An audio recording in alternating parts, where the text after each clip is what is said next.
ചില ഗ്രൂപ്പുകളെ ഭയപ്പെട്ടുകൊണ്ട് you turn അടിക്കാറുണ്ട് പല സർക്കാരുകൾ. ഇപ്പോൾ നമ്മളെ കേരളത്തിലായിക്കോട്ടെ മന്ത്രി ശിവൻകുട്ടി LDF ഒക്കെ അത്തരത്തിലുള്ള യൂ ടേൺ അടിച്ചിട്ടുണ്ട്. ഇവിടെ സൂംബ ഡാൻസ് കൊണ്ടുവന്നപ്പോൾ വലിയ വിവാദമാക്കി. പിന്നെ ആദ്യം ഈ ഹിജാബ് വിഷയത്തിൽ ഒരു നിലപാടെടുത്തു. പിറ്റേ ദിവസം തന്നെ അവർക്ക് അനുകൂലമായിട്ടൊരു നിലപാടെടുക്കുന്ന സാഹചര്യം ഉണ്ടായി. ഇതേ സമാനമായിട്ടുള്ള ഒരു അവസ്ഥയിൽ പെട്ടിരിക്കുകയാണ് യൂനസ്, ബംഗ്ലാദേശിലെ താൽക്കാലിക സർക്കാർ. ഇസ്ലാമിസ്റ്റുകളുടെ പിടിയിലകപ്പെട്ടിരിക്കുകയാണോ അവർ? പിടിയിലകപ്പെട്ടിരിക്കുന്നതിനപ്പുറം ഇസ്ലാമിസ്റ്റുകൾ ആ ഭരണകൂടത്തെ മുഴുവനായിട്ടങ്ങ് വിഴുങ്ങി എന്ന് പറയുന്നതിലായിരിക്കും കുറേ കൂടി വാസ്തവമുള്ളത്. ബംഗ്ലാദേശിൻ്റെ കഷ്ടകാലം തുടങ്ങിയത് ഒരു കൃത്യം പറഞ്ഞാൽ 2024 ജൂലൈ ഓഗസ്റ്റ് ആ സമയത്താണ് ബംഗ്ലാദേശിൻ്റെ കഷ്ടകാലം തുടങ്ങിയത്. ആ സമയത്ത് അവിടെ ഭരിച്ചിരുന്നത് ഷെയ്ഖ് ഹസീനയുടെ ഭരണകൂടം, അവാമി ലീഗ് എന്ന് പറയുന്ന പാർട്ടിയുടെ ഭരണാധികാരി ഷെയ്ഖ് ഹസീന. ഈ ഷെയ്ഖ് ഹസീനയ്ക്കൊരു പാരമ്പര്യമുണ്ട്. അവർ കടുത്ത ജനാധിപത്യവാദിയാണ്, ഇന്ത്യ അനുകൂല നിലപാടുള്ള ഒരു ഭരണാധികാരിയാണ്. അപ്പോൾ ഇവരെ പുറത്താക്കിക്കൊണ്ട് അവിടെ വിദ്യാർത്ഥി പ്രക്ഷോഭമാണ് അവിടെ നടന്നത്. അപ്പോൾ വിദ്യാർത്ഥി ജൻസി കലാപം, അതിൻ്റെ ആദ്യ പതിപ്പ് നമ്മുടെ ഏഷ്യ ഉപഭൂഖണ്ഡത്തിലെ ജൻസി കലാപത്തിൻ്റെ ആദ്യ പതിപ്പ് നടന്നത് ബംഗ്ലാദേശിലാണ്. അപ്പോൾ നമ്മൾ പുറമേ കരുതും അതൊരു വിദ്യാർത്ഥി പ്രക്ഷോഭമാണെന്ന്. പക്ഷേ അതിൻ്റെ പിന്നിൽ അതിനുവേണ്ടി പ്രവർത്തിച്ചത് ജമാഅത്തെ ഇസ്ലാമി എന്ന് പറയുന്ന തീവ്ര ഇസ്ലാമിസ്റ്റായിട്ടുള്ള ഒരു സംഘടനയാണ്. അപ്പോൾ ആ ജൻസി കലാപം അല്ലെങ്കിൽ ഈ പറയുന്ന വിദ്യാർത്ഥി കലാപത്തിൻ്റെ ഭാഗമായിട്ട് ഷെയ്ഖ് ഹസീനയ്ക്ക് അവിടെ നിന്ന് നാടുവിടേണ്ടി വന്നു. അവർ പിന്നീട് ഇന്ത്യയിൽ അഭയാർത്ഥിയായി. അതിനുശേഷം അവിടെ അധികാരത്തിൽ വന്ന ആളാണ് മുഹമ്മദ് യൂനിസ്. അദ്ദേഹം ഒരു നൊബേൽ സമ്മാന ജേതാവാണ്, ഒരു സാമ്പത്തിക വിദഗ്ധനാണ്. ഈ ഗ്രാമീൺ ബാങ്ക് എന്ന് പറയുന്ന ബംഗ്ലാദേശ് ആസ്ഥാനമായിട്ടുള്ളൊരു ബാങ്കിൻ്റെ സ്ഥാപകനും അതുമായി ബന്ധപ്പെട്ടൊക്കെ പ്രവർത്തിക്കുന്ന ആളും കൂടിയാണ്. അപ്പോൾ ഈ മുഹമ്മദ് യൂനിസ് വാസ്തവത്തിൽ നമ്മൾ കരുതും അദ്ദേഹം കുറേ കൂടി ബുദ്ധിപരമായി ചിന്തിച്ച് ആ സർക്കാരിന് ആ രാജ്യത്തെ കുറേ കൂടി മുമ്പോട്ട് കൊണ്ടുപോകുന്നതാണ് നമ്മൾ കരുതിയത്. പക്ഷേ നേരെ തിരിച്ചാണ്. അദ്ദേഹം തീവ്ര ഈ ഇസ്ലാം നിലപാടുകളുള്ള ഒരാൾ തന്നെയാണ്. അല്ലെങ്കിൽ ഈ പറയുന്ന ശക്തികൾ അദ്ദേഹത്തെ വരുതിയിൽ നിർത്തിയേക്കുന്നു. ഇപ്പോൾ അദ്ദേഹം അങ്ങനെ ആണെന്ന് പറയാൻ കാരണമുണ്ട്. അദ്ദേഹം അധികാരത്തിൽ വന്നതിന് ശേഷം അദ്ദേഹം ഇന്ത്യ വിരുദ്ധ നിലപാടുകൾ സ്വീകരിക്കാൻ തുടങ്ങി.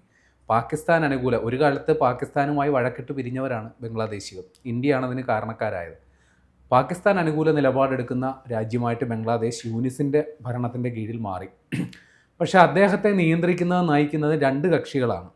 ഒന്ന് ഈ പറയുന്ന ആ രാജ്യത്ത് തന്നെയുള്ള ഇസ്ലാമിസ്റ്റ് ഗ്രൂപ്പുകൾ. രണ്ട് നമ്മൾ കുറേയൊക്കെ ചർച്ച ചെയ്ത് തള്ളിയിട്ടുള്ള ഡീപ്പ് സ്റ്റേറ്റ് എന്ന് പറയുന്ന സ്ഥാനം. അതായത് ഓരോ രാജ്യങ്ങളിലെ അധികാരത്തെ നിർണ്ണയിക്കുന്ന, അവർക്ക് അനുകൂലമായി മാറ്റുന്ന വ്യവസായ ഭീമന്മാരുടെ കൂട്ടായ്മ, അതാണ് ഡീപ്പ് സ്റ്റേറ്റ്. അപ്പോൾ അത്തരത്തിൽ അവരുടെ ഒരു സ്ക്രിപ്റ്റിൻ്റെ അടിസ്ഥാനത്തിലാണ് ബംഗ്ലാദേശിൽ ഭരണ അട്ടിമറി ഉണ്ടായതെന്നാണ് നമ്മൾ അങ്ങനെ ഒരു വാദമുണ്ട്. പിന്നെ ഈ ഇസ്ലാമിസ്റ്റ് ഗ്രൂപ്പുകളും.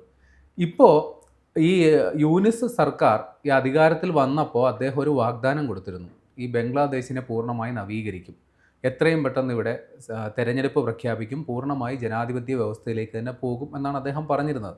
പക്ഷേ അതിൽ നിന്നൊക്കെ ഒരുപാട് അദ്ദേഹം പിന്നോട്ട് പോയി. ഏറ്റവും അവസാനം സൈന്യം നിർബന്ധ ബുദ്ധി പിടിച്ചതോടുകൂടി, കാര്യം അവിടെ സൈന്യത്തിൻ്റെ പിന്തുണയില്ലാതെ, പാകിസ്ഥാൻ്റെ സമാന അവസ്ഥയിലാണ്, സൈന്യത്തിൻ്റെ പിന്തുണയില്ലാതെ ആർക്കും അവിടെ ഭരിക്കാൻ പറ്റില്ല. അപ്പോൾ സൈന്യം, ഫാക്കൂർ സമാൻ എന്ന് പറയുന്ന സൈനിക മേധാവി നിലപാടെടുത്തോടുകൂടിയാണ് കഴിഞ്ഞ ഒരു 2 മാസം മുമ്പ് തെരഞ്ഞെടുപ്പ് പ്രഖ്യാപിച്ചു. വരുന്ന ഏപ്രിലിൽ അവിടെ തെരഞ്ഞെടുപ്പ് നടക്കും. അപ്പോൾ ഇതാണ് അവിടുത്തെ കറണ്ട് സ്റ്റാറ്റസ്. ഇതിനിടയിൽ അവിടെ ഇസ്ലാമിസ്റ്റ് ഗ്രൂപ്പുകൾ കൃത്യമായി സർക്കാരിനെ സ്വാധീനിക്കുന്നു എന്നുള്ളതാണ് ഇപ്പോൾ പുറത്തു വരുന്ന വാർത്തകൾ. ഇപ്പോഴുള്ള നേരത്തെ തന്നെ ഉണ്ട്. ഇപ്പോൾ അത് പച്ചയായ യാഥാർത്ഥ്യമായിട്ട് പകൽ പോലെ വ്യക്തമായിട്ട് അതിന് പറയാൻ കാരണമുണ്ട്. ഈ സർക്കാർ, ഞാൻ നേരത്തെ പറഞ്ഞില്ല, മുഹമ്മദ് യൂനിസ് അവിടെ മൊത്തത്തിലങ്ങ് നവീകരിക്കാം എന്നും പറഞ്ഞുകൊണ്ട് അധികാരത്തിൽ വന്ന ആളാണ്. ഇദ്ദേഹം അവിടുത്തെ കരിക്കുലം ഒന്ന് പരിഷ്കരിക്കാൻ തീരുമാനിച്ചു, വിദ്യാഭ്യാസ സമ്പ്രദായം ഒന്ന് പരിഷ്കരിക്കാൻ തീരുമാനിച്ചു. ഇതിൻ്റെ ഭാഗമായിട്ട് പ്രാഥമിക വിദ്യാഭ്യാസ സ്ഥാപനങ്ങളിലെല്ലാം തന്നെ ഫിസിക്കൽ എഡ്യൂക്കേഷൻ, ശാരീരിക പരിശീലനം, നമ്മുടെ ഡ്രിൽ മാസ്റ്റർ, അതിൻ്റെ തസ്തിക, ഡാൻസ്, പാട്ട്, ഇതൊക്കെ പഠിപ്പിക്കുന്ന തസ്തികകളിൽ ടീച്ചർമാരെ നിയമിക്കാനായിട്ട് ഉത്തരവിട്ടു. പക്ഷേ അതിനെതിരെ ഈ ഇസ്ലാമിസ്റ്റ് ഗ്രൂപ്പുകളെല്ലാം കൂടി രംഗത്തെത്തി. കാര്യം ഈ തീവ്ര ഇസ്ലാമിസ്റ്റ് ചിന്താഗതികൾ ഉള്ളവർക്ക് ഈ ഡാൻസ്, പാട്ട് അതേപോലുള്ളതൊക്കെ ഹറാമാണ്, അവരതിനെ പ്രോത്സാഹിപ്പിക്കില്ല. അപ്പോൾ അവർ നിങ്ങൾ എന്താണ് ഈ ചെയ്യാൻ പോകുന്നത്, ഈ രാജ്യത്തെ കുട്ടിച്ചോറാക്കാൻ പോവുകയാണോ എന്ന് പറഞ്ഞുകൊണ്ട് അവർ പ്രക്ഷോഭമായി. അവസാനം അവിടുത്തെ വിദ്യാഭ്യാസ മന്ത്രി അക്തർ ഖാൻ, അദ്ദേഹം തന്നെ പരസ്യമായിട്ട് രംഗത്ത് വന്നിട്ട് പറയുകയാണ്, ഞങ്ങൾ ആ പരിപാടി അത് പിൻവലിക്കുകയാണ്, അങ്ങനെ ഒരു സാധനം ഇല്ല. അതിന് അദ്ദേഹം പറഞ്ഞ ന്യായീകരണമാണ് അതിലും വലിയ രസമായിട്ടുള്ളത്. അതായത് കഴിഞ്ഞ ഓഗസ്റ്റിൽ ഒരു ഉത്തരവ് ഇറങ്ങിയിരുന്നു അവിടെ. അതിൽ 4 തസ്തികകൾ സൃഷ്ടിച്ചുകൊണ്ടാണ് വിദ്യാഭ്യാസ വകുപ്പിൽ ഉത്തരവ് വന്നത്. ആ തസ്തിക സൃഷ്ടിച്ചതിൽ ഈ പറയുന്ന തരത്തിൽ സംഗീതം പഠിപ്പിക്കലും അതേപോലെ ഫിസിക്കൽ എഡ്യൂക്കേഷൻ പഠിപ്പിക്കുന്നതുമായി ബന്ധപ്പെട്ട തസ്തിക സൃഷ്ടിച്ചുകൊണ്ട് ഉത്തരവില്ല എന്നുള്ളതാണ് അദ്ദേഹം ഇപ്പോൾ പറയുന്നത്. ഉത്തരവ് പുറത്തു വന്നതിൻ്റെ അടിസ്ഥാനത്തിലാണ് ഇവർ സമരം തുടങ്ങിയെന്നുള്ളത് വേറെ കാര്യം. അപ്പോൾ ഇത് അവിടുത്തെ ഒരു മാധ്യമം, ബംഗ്ലാദേശിലെ ഒരു മാധ്യമം ചോദിച്ചു, ഇത് നിങ്ങളിപ്പോൾ ഇതിൽ നിന്ന് മാറുന്നത് ഈ ഇസ്ലാമിസ്റ്റ് ഗ്രൂപ്പുകളുടെ നിലപാട് കടുപ്പിച്ചതുകൊണ്ടാണോ എന്ന് പറയുന്നു. അപ്പോൾ അതുമല്ല, അങ്ങനെയൊന്നും അല്ല, ആ ഉത്തരവിൽ അങ്ങനെ തന്നെ പറഞ്ഞു, നിങ്ങൾ സ്വയം പരിശോധിക്കൂ എന്ന് പറഞ്ഞ് അയാൾ ഒഴിഞ്ഞു മാറുകയാണ് ചെയ്തത്. ഇപ്പോൾ അവിടെ ഭരിക്കുന്ന അല്ലെങ്കിൽ അവരെ നയിക്കുന്ന ഈ ഇസ്ലാമിസ്റ്റ് ഗ്രൂപ്പുകൾ ഇത് ഇന്നും ഇന്നലെ തുടങ്ങിയ പരിപാടിയൊന്നുമല്ല. അവരിപ്പോൾ സ്വീകരിച്ചിരിക്കുന്ന പരിപാടി ആൻറ്റി ഹിന്ദും ആൻറ്റി ഇന്ത്യൻ, അതായത് ഹിന്ദുത്വ വിരുദ്ധ ഇന്ത്യ വിരുദ്ധ നിലപാടുകളാണ് അവിടെ സ്വീകരിക്കുന്നത്. ഈ ഭരണ അട്ടിമറിയൊക്കെ നടന്നതിന് തൊട്ടു പിന്നാലെ അവിടെ ഷെയ്ഖ് ഹസീന ഭരണകൂടം പോയതിന് പിന്നാലെ അവിടെ വ്യാപകമായി ഹിന്ദു മതവിശ്വാസികൾ അവിടെ വംശീയമായി വേട്ടയാടപ്പെട്ടിരുന്നു. അവിടെ പലരും ഇന്ത്യയിലേക്ക് പലായനം ചെയ്ത് വന്ന ഒരു സാഹചര്യമുണ്ട്. ഇന്ത്യ ആ കാര്യത്തിൽ കർശന നിലപാടെടുത്തതോടുകൂടിയാണ് ആ കലാപം അവിടെ അവസാനിക്കപ്പെട്ടത്.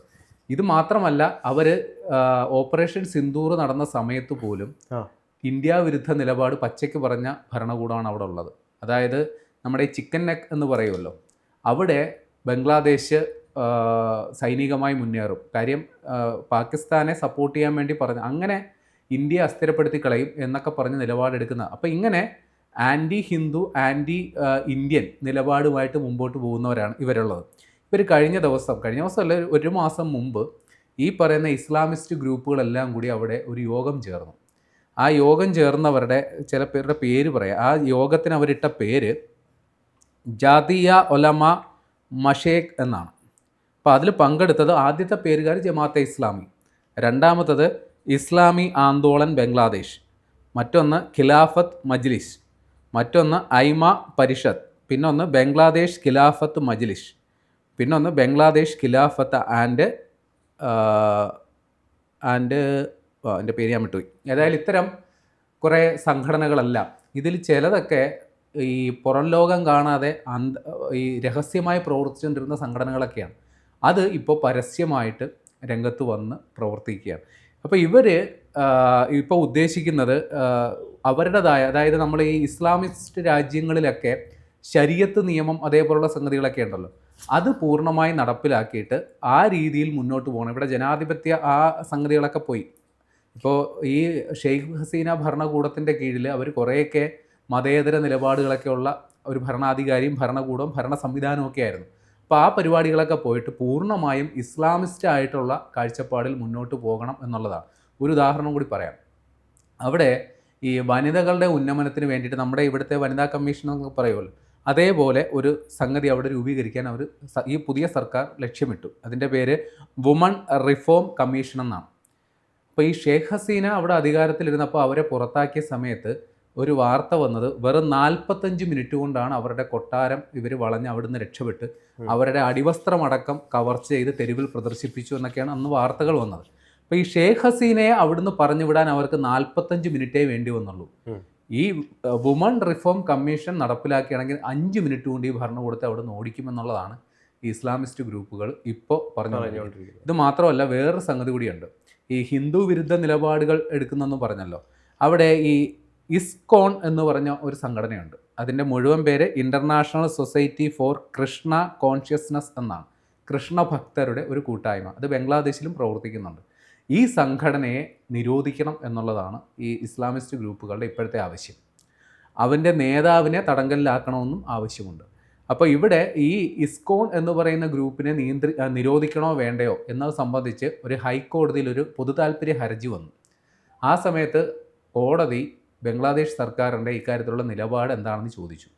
അപ്പോൾ ഈ പറയുന്ന മുഹമ്മദ് യൂനിസിൻ്റെ സർക്കാർ ആ കോടതിയിൽ കൊടുത്ത മറുപടി ഈ ഇസ്കോൺ എന്ന് പറയുന്ന ഒരു മതമൗലിക സംഘടനയാണ് എന്ന രീതിയിലാണ്. അപ്പോൾ ഇത്തരത്തിൽ ആണ് ഇപ്പോഴത്തെ ബംഗ്ലാദേശിൻ്റെ സ്ഥിതി. നമ്മൾ ബംഗ്ലാദേശിനെ ഇത് അപ്പോൾ അവസാനം ഇദ്ദേഹം വിധേയപ്പെട്ടോ, ഞങ്ങൾ അനുസരിക്കാമെന്ന് പറഞ്ഞോ?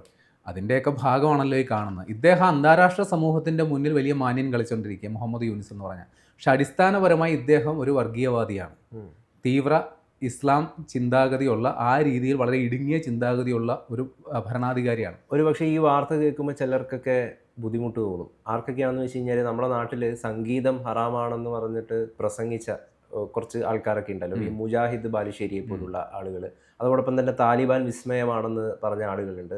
ഇപ്പം നമ്മുടെ വിദ്യാഭ്യാസ മന്ത്രി ശിവൻകുട്ടി അടക്കം ഹിജാബ് സ്കൂൾ യൂണിഫോം ആണ് പാലിക്കേണ്ടതെന്ന് ആദ്യം ഒരു നിലപാടെടുത്തിരുന്നെങ്കിൽ പിന്നീട് തൊട്ട് പിറ്റേ ദിവസം ആ നിലപാട് മാറ്റിയിട്ട് യൂ ടേൺ അടിക്കുന്ന സാഹചര്യമൊക്കെ ഉണ്ടായി.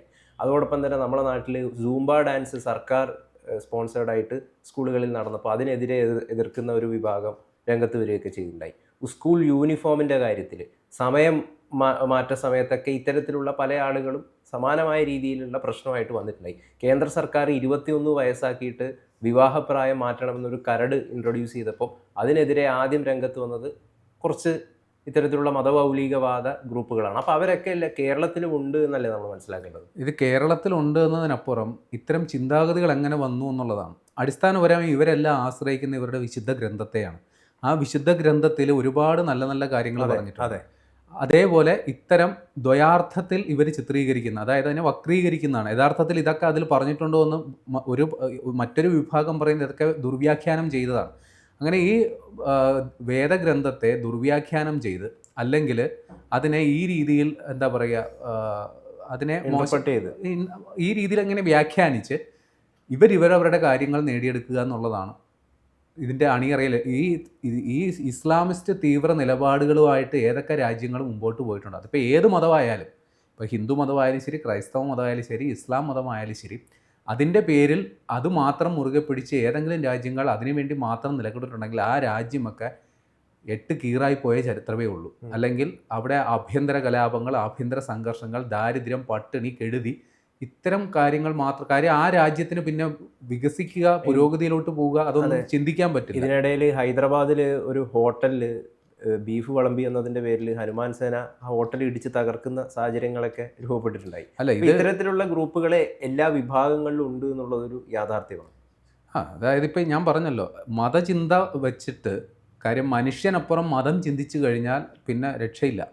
അതിപ്പോൾ ഇന്ത്യ ആയാലും ശരി, ബംഗ്ലാദേശ് ആയാലും ശരി, പാകിസ്ഥാൻ ആയാലും ശരി, മതം വെച്ച് ചിന്തിക്കുന്നവർ അതൊരു പണി കിട്ടും എന്നുള്ളത് ഉറപ്പാണ്.